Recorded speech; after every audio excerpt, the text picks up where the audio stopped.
예, 저는 이제 12장 우리는 평등한 국제보건으로 나아가고 있는가 끝맺는 성찰의 첫 번째 파트 발표를 맡게 된 가천대학교 김유지입니다. 앞으로 5장 발표가 10시에 남긴 했지만은 12장 발표가 마지막 날, 웨비나 마지막 날에 진행되는 만큼 책을 정리한다는 느낌으로 그냥 가볍게 들어주시면 감사할 것 같습니다. 그래서 제가 발표할 부분은 첫 번째로 이 책에서 무엇을 이야기했는가, 두 번째로 국제보건 평등을 위한 행동주의 전략, 세 번째로는 풀뿌리 노력 에이즈 연합 사례입니다. 그래서 이 책에서는 현재 가능하다고 여겨지는 것과 앞으로 가능할 것과 이제 우리가 하고 있는 여러 노력들에 대해서 이야기를 했다고 해요. 그래서 현재 가능하다고 여겨지는 것은 생각보다 제한적이다. 그러니까 우리가 막 이상과 현실이 동떨어져 있듯이 현실은 우리가 막 이것도 하고 싶고 저것도 하고 싶고 이것도 할 수 있을 것 같지만은 그렇지 않고 제한적이다. 다만 그 제한적이라는 것이 항상 고정된 것이 아니고 기술의 발전에 따라서 시대의 발전에 따라서 변할 수 있는 유동적이다라고 합니다. 그래서 앞으로 무엇을 가능하게 할 것이냐, 어떠한 식으로 노력을 해야 될 것이냐에 대해서는 새로운 경험을 해야 되고 강한 협력 관계를 가져야 되고 전략적인 지지가 있어야 된다고 합니다. 그래서 이 책에서는 국제보건 평등을 위한 행동주의 전략이라는 8가지를 이야기를 하고 있어요.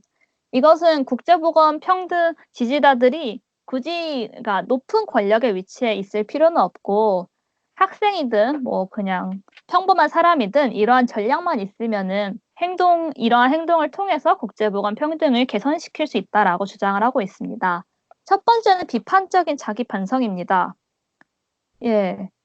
당연히 자기 반성을 해야겠죠. 내가 국제보건 저희가 여러 사례들을 살펴봤을 때 뭐 플레이 펌프나 아니면 여러 그 수지를 갖다 빨아들이는 그 수질 오염을 개선시켜서 식수로 바꾸는 그런 뭐였는지 까먹었는데 그러한 적정 기술 등에 대해서 우리가 그냥 일반적으로 학교에서는 우와 이거 적정 기술이래 막 아프리카에 도움이 된대 그렇게 배웠지만은 사실 비판적으로 보았을 때 그렇게 크게 효과가 없었던 것처럼 우리가 했던 것이 긍정적인 의도에서 시행이 되었지만은 사실은 긍정적인 효과를 불러일으키지 않았을 수도 있기 때문에 그리고 비용 대비 효율성이 매우 떨어졌을 수 있기 때문에 비판적인 자기 반성을 토대로 그 앞으로의 계획을 갖다 수정해 나가는 것이 필요하다고 합니다.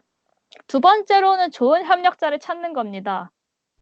혼자 하는 거는 조금 힘들어요. 국제보건은 워낙 거대하기 때문에 나는 혼자서 모든 걸 다 할 수 있어 그런 것보다는 그 각자 여러 옥스팜이나 비앤멜린다 게이츠 재단 같이 여러한 단체들이 각자 다루고 있는 영역이 다르기 때문에 협력을 하게 된다면은 좋은 시너지를 얻을 수 있을 것이라 기대하고 있습니다. 세 번째로는 쟁점을 파악하는 것입니다.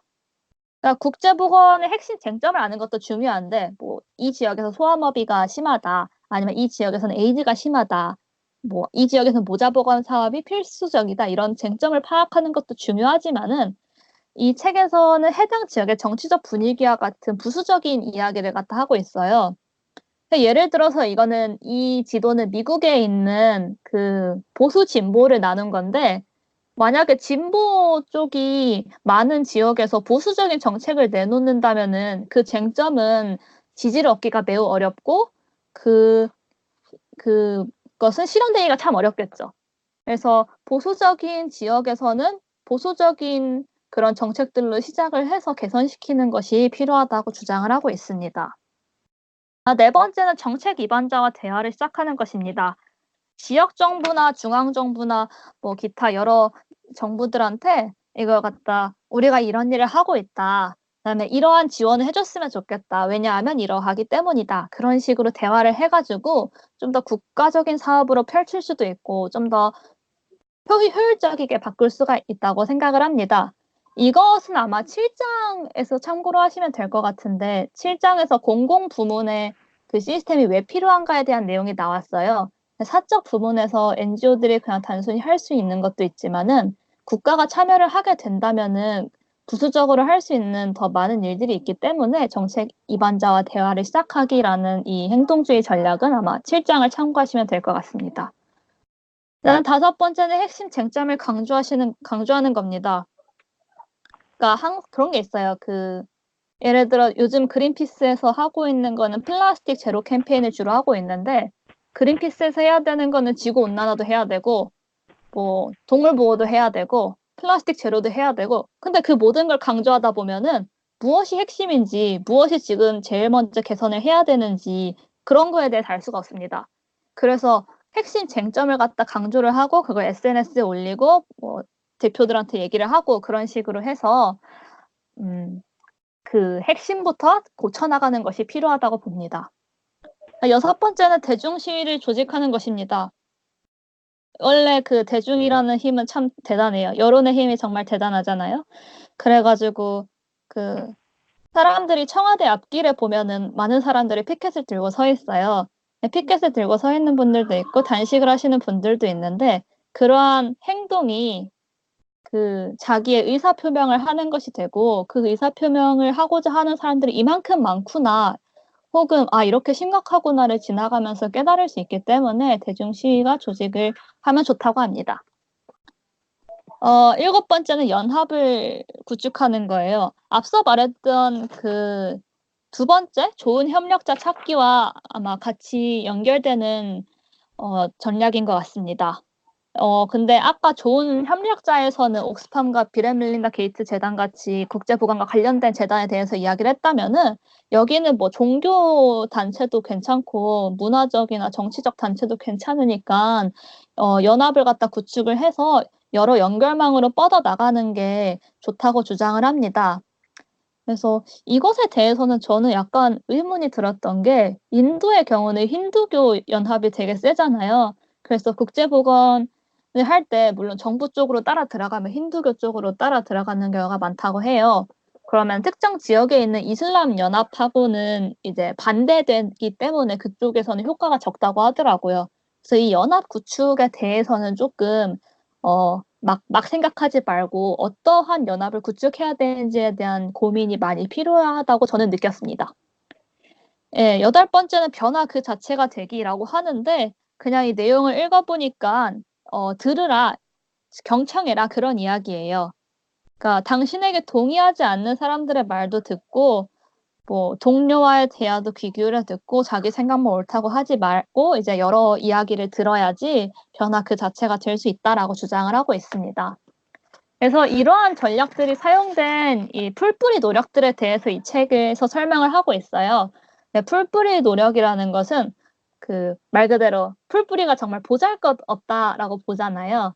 물론 사람마다 의견이 갈릴 수 있지만 어쨌든 헌신적인 지지자들이 지속적인 지지 운동을 통해 가지고 개혁이나 정책을 만드는 것을 풀뿌리 노력이라고 이야기를 하고 있습니다. 그래서 첫 번째 제가 발표할 예시는 에이즈 연합 예시예요. 에이즈 연합은 이 오른쪽과 같이 액트업이라고 하고요.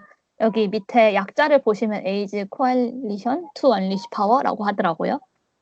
그래서 광범위한 사람들을 모아서 하나의 단체로 결속시킨 최초의 에이즈 활동가 집단이고, 비폭력 당파를 초월한 정치적 지지 운동의 새로운 흐름이라고 해요. 그다음에 젊은 고학력 활동가들의 덕을 보았다는 이야기가 있는데, 이게 뒤에 설명이 되겠지만 이 연합이 꾸려진 이유가 에이즈 약 때문에 그런데, 젊은 고학력 활동가들이 약과 치료 프로그램의 연구와 개발에 대해서 공부를 해 가지고 활동을 했기 때문에 그 덕을 보았다고 합니다. 예. 그래서 이 액트업이 어떻게 결속이 되었냐에 대해 사전 설명을 하자면은, 1987년 3월에 미국 식품의약국 최초의 에이즈 약이 연방 승인이 났어요. 버러스 웰컴사라는 레트로비루라는 AZG 아지도티미딘인데, 한 사람당 연간 $8,000가 들어요, 약값이, 치료를 하려면은. 근데 이제 왜 그렇게 비싸게 책정을 했냐? 왜냐하면은 연구개발비가 많이 든다. 그리고 우리 회사는 앞으로도 계속 연구할 것이기 때문에 이러한 비용을 받아야지 연구비가 보충이 될 수 있다. 그런 식으로 주장을 했대요. 근데 1987년 새로 보고된 에이즈 환자가 33,000명이고 미국에서 1991년까지 25만 명의 추가 환자가 예상이 된대요. 그렇기 때문에 이 $8,000를 하면은 개인의 부담도 겁나게 큰데, 이 회사가 주장하듯이 연구개발비를 충당하는 데만 이게 하는 건 아닌 것 같은 거예요. 너무 비싸다, 한마디로. 그래서 모였어요. 환자들도 모이고 친구들, 가족, 간호인, 지지자들이 전부 모여서 정부의 에이즈 위기 관리 부실에 항의를 했어요. 아, 이렇게 비싼 약을 왜 승인해주냐. 또 비싼 약을 승인을 해줬는데, 미국이 아니고 이제 서양 의학에서 약을 갖다 개발을 할 때 보면은 무작정 승인을 했다가 부작용이 나는 경우가 있어요. 탈리도마이드처럼 이제 그런 식으로 그 효과 없고 안전하지 않은 치료법으로 죽은 사람들이 워낙에 많기 때문에 에이즈 환자들이 임상시험에 참여하는 걸 허락을 하지 않았고, 그 에이즈 약도 다른 약들과 동일하게 매우 긴 그 승인 과정을 갖다 거쳤다고 합니다. 그래서 지금 에이즈 약을 갖다 안 먹으면 죽을 판이고, 혹시 부작용 때문에 먹어도 죽을 수 있다면은 그래도 나는 치료 효과를 보고 싶다, 먹고 죽겠다, 그런 식으로 주장을 해서 우리 승인 과정도 단축을 해주고 임상시험에 참여할 수 있게 해달라라고 이제 요구를 했대요. 이 위기관리 부실이라는 거는 그래서 약값 문제도 있고, 약 승인 문제도 있고, 그 중간 약 개발 과정도 있는 거죠. 그래서 3월 24일에 최초의 시위를 하게 됩니다. 그리고 이제 9월 14일 시위가 제일 큰 것 같은데, 예, 이런 식으로 시위를 했대요. 네. 시위의 결과는 이제 요구했던 바가 인정이 됐어요. 승인 과정이 2년으로 단축이 되었고, 에이즈 환자들이 임상시험에 참여를 하는 게 허가되었습니다. 그래서 사실 이 과정을 보면서 조금 걱정이 됐던 게, 지금 현 정부에서도 바이오 쪽 산업을 갖다 개발을 하기 위해서 약의 승인 과정을 줄이겠다라고 주장을 하고는 있는데, 이번에 코로나 사태가 터지면서 그것이 어떻게 될까 애매한 상황이거든요. 그래서 에이즈 약의 승인 과정이 단축이 되었는데 이걸 마냥 긍정적으로 평가를 할 수 있나에 대해서는 좀 더 생각이 필요해 보이다라는 생각이 들었습니다. 저는. 네. 이거는 나중에 발표 끝나면은 각자 어떻게 생각하시는지 이야기를 하면은 참 좋을 것 같아요. 네, 89년 시위 이후에는 가격이 줄었어요. $6,400로. 네. 사회적인 측면에서는 소비자 보건 정책에 대한 대중의 참여도를 높였다고 해요. 네, 그 전까지는 대중들이 소비자 보건 정책을 바꾸고자 했던 큰 노력이 없었는데, 이 사건을 토대로 여러 다른 노력들이 발생을 했다고 하고, 네, 여러 제약회사들한테 부추기는 거죠. 니네가 이 약 하나가 있다고 뻗팅기지 말고 다른 약도 좀 개발을 해보고 다른 치료법도 개발해보고 그러면 안 되겠냐, 뭐 그런 식으로 부추겼고, 네, 시민 활동 자체를 미국에서는 뭐 직접적 활동으로 바뀌고 스스로의 역량을 강화하고, 독학의 특징인 아까 말했던 그 젊은 고학력 활동가들처럼 독학을 하는 그 모델이, 시민 활동 모델이 생겼다고 합니다. 예, 그다음 제 발표는 여기까지고요. 다음 발표로 넘어가겠습니다. 안녕하세요. 저는 12장 두 번째 파트 발표를 맡은 가천대의학과 윤수빈입니다. 네, 저는 12장 내용 중에서 먼저 트리트먼트 액션 캠페인 TAC 사례에 대해서 살펴보고, 다음으로 국제보건운동과 폴리시 체인지에 필요한 세 가지 요소에 대해서 살펴보겠습니다. 네, 그렇다면 발표를 시작하겠습니다. 먼저 TAC가 무엇인지 알아볼게요. TAC는 Treatment Action Campaign, 치료 행동 캠페인의 약자로, 이제 TAC 현장에서는 이 단체의 목적을 소송, 로비, 지지 운동, 그리고 모든 형태의 적법한 동원을 통해 사적, 공적 부문에서 HIV 에이즈 치료에 대한 접근을 제한하는 불공평한 차별을 포함한 모든 장벽이나 장애물에 맞서는 것이라고 정의하고 있습니다. 즉 한마디로 에이즈 치료에 대해 불공평에 맞서는 것이 목적이라고 할 수 있습니다. 그래서 이 TAC는 개발도상국 에이즈 캠페인 중 가장 큰 규모를 가졌다고 볼 수 있고, 이제 대표적인 활동으로는 2002년에 이제 HIV에 감염된 산모가 이제 아이를 출산하면 출산 시에 HIV가 전달되는 게 일어나는데, 이것을 막는 항레트로 바이러스 약을 공급하고, 또 2007년에는 이제 남아프리카 공화국에서 HIV뿐만 아니라 여러 성병과 폐결핵에 관한 국가 전략 계획이 통과될 수 있도록 하는 등의 활동이 있었습니다. 그럼 이 TAC가 어떤 배경에서 설립되었는지 살펴보겠습니다. TAC는 1988년 남아프리카 공화국의 작은 정치활동가 집단에서 시작되었습니다. 당시 남아프리카 공화국은 에이즈가 굉장히 심각한 상태였는데요. 전체 인구의 4분의 1이 HIV 유병되어 있었고 매일 600명이 에이즈로 인해 죽어갔습니다. 하지만 이런 상황에서 항레트로바이러스 치료는 굉장히 가격이 비쌌기 때문에 부유층에게만 접근권이 한정되어 있었고 또 이제 정치 지도자들이 에이즈 문제를 해결할 의지가 부족했는데 그 이유로는 이제 에이즈에 관한 여러 음모론이나 에이즈 치료로 인한 경제적 손실로 인한 경제 몰락이나 혹은 이제 흑인들이 성적으로 난잡하기 때문에 에이즈에 더 많이 감염되고 당시에 백인들보다 흑인들이 더 많이 에이즈로 인해 죽는다는 이런 책임론 등 이제 이러한 문제들 때문에 정치적으로 에이즈에 대한 공개적 논의가 이루어지지도 않고 해결될 의지도 없는 상황이었습니다. 이러한 상황에서 설립된 TAC는 이 에이즈 치료에 대한 이제 불평등을 해소하기 위해 여러 가지 활동을 했는데요.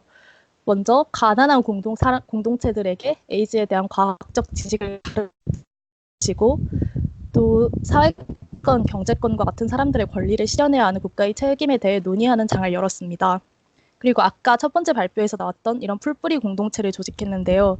이러한 공동체에서는 시민 불복종, 거리 시위, 의회 소송과 같은 정치적 활동들이 일어났고 이 공동체 내에서는 이제 항레트로바이러스 치료가 이루어져서 공동체 구성원들이 건강을 지킬 수 있겠다고 합니다.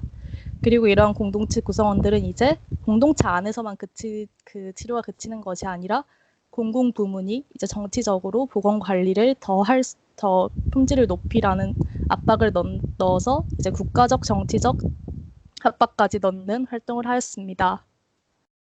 특히 이 TAC가 당시에 있었던 남아프리카 공화국 에이즈 행동주의와 달리 특별한 점은 인종적 그리고 이제 인종적으로 통합되어 있는 조직이었고 또 젊은 신한단체, 보건관리 전문가, 노동조합 등 굉장히 다양한 구성원으로 이루어졌던 것입니다.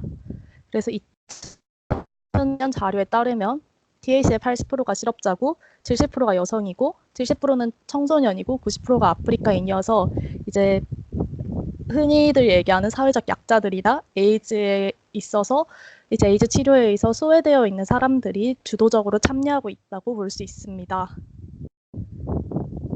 그리고 2000년대 초반에 TAC의 활동에 대해 알아보자면 2000년에는 이제 제약업체들이 남아프리카 공화국에서 의약법에 대한 소송을 제기했는데 여기에 맞서서 사건 적교서를 제출하고 또 5,000명이서 대법원까지 행진을 하는 등 자신들의 의견을 표현했습니다. 그리고 이로부터 3년이 지나도 이제 에이즈 치료가 국가적으로 이루어지지 않자 2만 명의 시위자들이 의회에 국가적 치료 프로그램을 요청했고 특히 이때 정부가 제약회사들의 지적 재산권을 제한하고 필수 의약품을 많은 사람들에게 보급할 수 있게 이제 대책을 세우지 않으면 사회에 굉장히 악영향이 일어난다는 것을 많이 강조했다고 합니다. 그래서 TAC의 성과로는 결국 이 아까 앞에서 말씀드렸던 공공부문 프로그램을 정부에서 시행하게 만들었고 그래서 이제 수십만 명의 환자들에게 항레트로바이러스 요법을 제공할 수 있었습니다. 또 제약회사들이 항레트로바이러스 요법의 가격을 인하하게 하였고 또 중요한 것이 에이즈 환자로 사는 것에 대한 인식을 변화할 수 있게 하였습니다. 그래서 이 인식 변화의 계기가 된 사건이 1998년에 한 HIV 양성 활동가가 이제 마을에서 사람들이 던진 돌에 맞아 사망하는 사건이 있었는데요. 그 이후로 이제 2년 안에 이 TAC에서 많은 사람들이 거리에서 HIV 포지티브 티셔츠를 입고 이제 활보하는 등의 일을 하게 하면서 티셔츠가 이제 이렇게 생긴 티셔츠인데요. 입고 돌아다니면서 HIV 환자에 대해 긍정적인 인식을 만들 수 있게 하고 그리고 이 사회에서 HIV 환자로서 살아간다는 것의 의미를 바꿀 수 있는데 기여하였습니다. 네, 이제 다음으로는 좀 더 포괄적인 이야기를 하게 될 텐데요. 이렇게 국제보건 관련 운동을 할 때 정책 변화가 필수적으로 수반이 되어야 하는데 이 정책 변화에 필요한 세 가지 요소에 대해서 줄리어스 리치먼드라는 미국 전직 공중위생국장이 세 가지 요소를 정의했다고 합니다. 그래서 이 정책 변화에 필요한 세 가지 요소가 지식 기반, 정책 의지, 사회적 전략이라고 정의되었습니다. 그러면 이 세 가지 요소가 국제보건평등운동에 어떻게 도입될 수 있는지를 살펴보면 먼저 첫 번째 지식 기반과 같은 경우는 당연히 국제보건평등운동 정책이 이제 지식 근거에 기반을 두어야 하잖아요. 그래서 이제 수많은 연구자들이나 실무자들, 대학들이 어떻게 하면 가장 효율적인 보건 시스템을 가장 지속 가능하게 할 수 있는지 많은 연구를 하고 지식 기반을 쌓아가고 있습니다. 그러면 이렇게 지식을 기반으로 한 이제 정책이 만들어지면 이 정책이 실제로 사회적으로 실현되기 위해서 이제 정치적 의지가 필요한데요. 이제 아무리 좋은 정책이 있어도 국가나 정부 등에서 시행해주지 않으면 의미가 없듯이 이제 뭐 정치인들을 설득하고 사람들을 설득하고 자금을 설득하는데 의지가 필요합니다. 이러한 정치적 의지를 이제 이끌어오기 위해서 필요한 것이 세 번째 요소인 사회적 전략이라고 할 수 있습니다. 그래서 이 사회적 전략의 그러니까 국제보건 정책을 이제 실현 가능하게 하는 사회적 전략에서는 아까 첫 번째 발표에서 얘기했던 풀뿌리 단체들이 중요한 역할을 할 수 있다고 합니다. 그런데 이 세 번째 요소인 사회적 전략이 어려움을 겪는 이유는 이제 이 책에서 사회에 내재되어 있는 구조적 폭력 때문이라고 하는데 등이 이루어지면 정치 경제 시스템의 이 불평등 상태를 영속화하려는 구조가 만들어지기 때문에 그것을 타파하기가 어렵다는 것입니다. 그래서 이제 과거에 대서양을 넘나드는 큰 규모의 인신매매나 인종주의적 정치체제 같은 것들이 쉽게 사라지지 않는 것은 이것이 계속 이루어지려는 그 현상이 나타나기 때문입니다. 그래서 이 구조적 폭력을 이제 극복하기 위해서 필요한 것이 거시적 사회운동인데 이 사회운동의 독창성, 영속성, 탄력성이 갖추어질 때 구조적 폭력을 없앨 수 있다고 봅니다. 그래서 인도의 독립투쟁, 미국의 시민권운동, 인종차별 정책의 몰락 등을 이렇게 구조적 폭력을 없앤 거시적 사회운동의 예시로 꼽았고 이제 국제보건평등운동에서도 이렇게 독창성, 영속성, 탄력성이 있는 사회운동들이 많이 진행되면 좋다 이런 많이 진행되어야 한다고 얘기했습니다. 그래서 이 정책 변화의 세 가지 요소가 이제 충족된 사례로 국제 에이즈 운동을 꼽았는데요. 먼저 이 세 가지 요소별로 어떤 영향이 있었는지 살펴보면 먼저 국제 에이즈 운동은 일단 항레트로 바이러스 요법이 이제 물자가 좀 부족한 사회나 국가에서도 이제 효과가 있고 이제 사람들이 많이 치료 효과가 있었다는 이러한 연구 결과에 의한 지식 기반이 명확해졌습니다. 그러자 이 지식을 바탕으로 이제 페프파나 여러 국제 기금들이 이 ART가 항레트로 바이러스제의 한 종류인데 이러한 접근성을 전 세계적으로 늘리는 재정 지원을 하자고 결정했습니다. 그리고 이 결정 과정에서는 여러 에이즈 활동가들이나 정치가들, 과학자들, 보건 실무자들, 또 여러 국제정치 입원자들이 사회적 전략과 협력이 있었다고 볼 수 있습니다. 그래서 이 세 가지 요소가 잘 갖추어져서 국제 에이즈 운동이 수백만 명의 목숨을 살린 역사상 가장 야심찬 국제보건 프로그램으로 평가받을 수 있게 되었다고 이야기하고 있습니다. 네, 제 발표는 여기까지이고 이제 세 번째 발표로 넘어가도록 하겠습니다. 네, 그러면 세 번째 발표 시작하겠습니다. 세 번째 발표 맡은 건양대학교 의학과 본과 3학년 이소윤입니다. 제가 발표할 내용은 이제 에이즈에 관련한 세 번째 사례인 2004 그리고 2008 스톱 에이즈 캠페인에 관한 내용 그리고 국제보건 평등 증진을 위해서 각 여러 분야의 전문가들의 역할 및 그 중요성에 관한 내용입니다. 먼저 2004, 2008 그 스톱 에이즈 캠페인에 대해서 소개를 해드리겠습니다. 이 2004, 2008 스톱 에이즈 캠페인은 이 헬스 GAP나 글로벌 에이즈 얼라이언스와 같은 굉장히 다양한 보건 단체들을 포함한 이 에이즈 액티비스트 그룹들이 이제 모여가지고 에이즈와 싸우고 있는 가난한 나라들의 경제적 원조 아니면 이제 약품 보급 등의 개선을 주장한 캠페인입니다. 그래서 이 캠페인을 진행하는 동안 가장 중요하게 이제 역할을 보인 그 단체 그룹이 바로 학생인데요. 주로 학생들이 이 캠페인에 참여를 해서 의의가 깊은 그런 사례로 꼽히고 있습니다.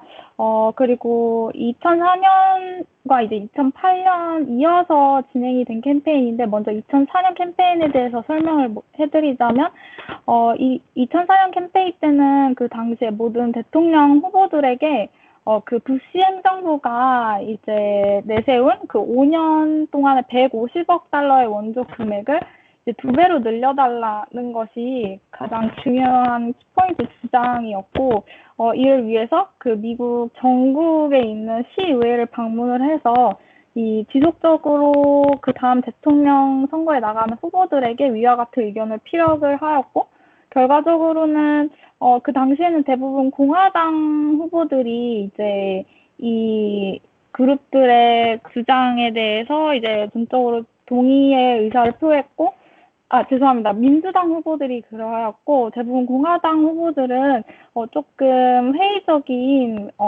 그러한 결과를 주었다고 합니다. 그래서 이제 2004년 캠페인 같은 경우에는 그렇게 큰 효과적인 성과를 내진 못했어요. 그러다가 2008년에 이제 이어서 다시 한번 캠페인이 일어나게 되는데, 2008년 캠페인 같은 경우에는 그 500억 달러 원조를 이제 요청을 하였어요. 이 캠페인 그룹들이. 그리고 미국의 HIV 환자들의 그 의료 지원 범위의 그 정도를 훨씬 더 많이 확장시켜줄 것을 더하였고, 그리고 이미 이제 이게 그 사용된 주사기를 새 것으로 교체해주는 이 시리즈 익스체인지 펀딩이라는 이러한 제도가 있는데, 이거를 이제 금지하는 일종의 법이 있었는데, 이거를 폐지를 해달라고까지 더해서 이제 더 많은 것을 요구해야 하는 이런 캠페인을 진행을 했습니다. 그래가지고 이제 방금 소개해드린 두 연도에 걸친 이 캠페인은 2008년 당시 그 이제 Presidency Emergency Plan for AIDS Relief라고 이제 줄여서 그 PEPFAR이라고도 하는 것 같은데, 이제 이거를 다시 이제 개편하기 위해서 모인 미국 그 의회에서 3명의 민주당 후보, 이제 제가 PPT에 써놓은 이 세 명의 민주당 후보가 이를 서약한 상태였고, 이들의 이제 노력으로 결국에는 결론적으로는 500억 달러 원조까지는 아니지만 480억 달러를 이제 5년 동안 에이즈를 위해 지원이 될 것이 결정이 됐습니다. 그리고 또한 아까 방금 앞에 PPT에서 말씀드렸던 그 시리즈 익스체인지 펀딩에 이제 금지한 상태였는데, 그거를 다시 그 밴을 폐지해달라는 그 제청을 이제 받아들임으로써 결국 폐지가 됐고, 이러한 성과로 인해서 궁극적으로는 가장 중요한 성과로 꼽히는 것은 이 에이즈를 위한 그 안티레트로바이럴 트리트먼트가 이제 전국적으로 확산이 될 수 있었다는 점과, 그리고 1차적 케어 서비스의 질 등까지 이제 개선이 될 수 있다는 점이었습니다. 이렇게 사례는 이 캠페인에 관한 사례는 이렇게 끝을 냈고, 이제 그 다음으로 제가 설명을 해드리고 싶은 부분은 국제 보건 평등의 증진에 있어서 각 분야의 전문가들 또는 이제 각 다른 굉장히 다양한 분야에 종사하고 있는 사람들이 어떠한 역할을 보여줘야 하고, 그리고 그 역할을 그 역할이 어떻게 중요한지를 설명해주는 내용입니다. 이 책은 우선 아무리 그 모든 보건제도가 굉장히 좋은 의도에서 시행이 됐다 하더라도 항상 의도치 않게 부작용을 낳기 마련이고, 이제 그러한 사례들이 굉장히 많았기 때문에 이러한 일들을 최소화하기 위해서는 여기 보시면 아카데믹 필드의 종사자들이 어떻게 행동을 해야 하는지 설명을 하고 있습니다. 보시면은 원초적인 에이드의 증진뿐만 아니라 그것의 효율성, 그 인풋 대비 아웃풋이 어느 정도로 나올 수 있는지 그 효율성을 증진시키는 일, 그리고 전반적인 건강 시스템을 어떻게 강화시키는지, 그리고 이 보건 정책들이 효율적으로 이제 집행이 되기 위해서 어떻게 새로운 기술들이 발전을 해야 되는지, 이러한 것들을 모두 고려하는 데 있어서 이 아카데믹 필드에 종사하는 사람들의 역할을 강조를 하고 있습니다. 그리고 굉장히 중요한 포인트는 이 분야에 종사하는 사람들은 이 보건 정책들이 이제 계속적으로 개편되고 새로 나올 때마다 굉장히 효율적인 비판을 해주고 피드백을 지속적으로 해야 한다는 그러한 것을 요구를 하고 있습니다. 그 다음은 이제 또 이 책에서 강조하는 내용이 그 보건 정책의 제도의 개선을 위해서 헬스 프랙티셔널들이 굉장히 많이 필요한데 이것에 이제 프랙티셔널의 공급이 매우 부족함을 언급을 하면서 이제 전문가나 뭐 그냥 각 학문의 전문가나 아니면은 과학기술의 연구자 아니면 정책 입행자 아니면은 뭐 아예 의회에서 결정하는 권한이 있는 그런 사람들, 그리고 심지어 엔지니어들까지의 역할을 이제 제시를 해주고 있습니다. 이렇게 제가 방금 제시한 여러 가지 직업군들이 직접적으로는 보건과 관련돼 있는 직업이 아니지만 그럼에도 불구하고 이러한 각 분야의 전문가들이 그 국제보건 평등 증진을 위해서는 어떠한 방식으로 노력을 해야 하는지 그 방향성을 제시를 해주고 있습니다. 그래서 굉장히 많은 직업군들을 이제 이 책에서 제시를 해주고 있는데요. 그것을 강조하기 위해서 심지어 이제 음악가의 역할도 제시를 해주고 있습니다. 음악가 같은 경우에는 많은 분들이 아시겠지만 굉장히 유명한 뭐 세계적인 가수들도 그 자신의 인기와 유명세 그리고 명예를 통해서 보건 이슈들에 관한 이목을 굉장히 집중시킬 수 있고, 그리고 그걸 통해서 뭐 자신이 갖고 있는 팬뿐만 아니라 다른 일반인들의 서포트까지 이끌어낼 수 있다는 점을 예로 들면서 굉장히 다양한 분야의 사람들도 이런 국제보건 평등 증진에 이제 기여를 할 수 있다는 점을 이제 말을 하고 있습니다. 그래서 마지막으로는 이 책에서 이제 저자는 제가 생각하기에 이 국제보건 관련 이제 뭐 캠페인이든 굉장히 크고 작은 뭐 무브먼트든 이러한 것에 참여하는 데에 있어서는 결국에는 그냥 단순히 국제보건 그 자체만을 생각하는 것이 아니라 아직까지도 이제 수많은 사람들이 기본적으로 의료 혜택을 받지 못하고 있는 상황, 그리고 왜 그것을 받지 못하고 있는지에 대한 이유에 대해서 본질적으로 생각을 하고 굉장히 심사숙고해야 하는 자세가 중요하다고 이제 말을 하면서 그 자세에서부터 이 국제보건 평등을 증진시키는데 것을 시작할 수 있다고 말을 하고 있습니다. 그리고 국제보건은 좀 더 평등하고 정당한 사회에서만 이제 존립할 수 있다는 점을 강조하면서 이 책을 이제 마무리하게 하는 것으로 보았습니다. 네, 제 발표는 여기까지입니다. 감사합니다.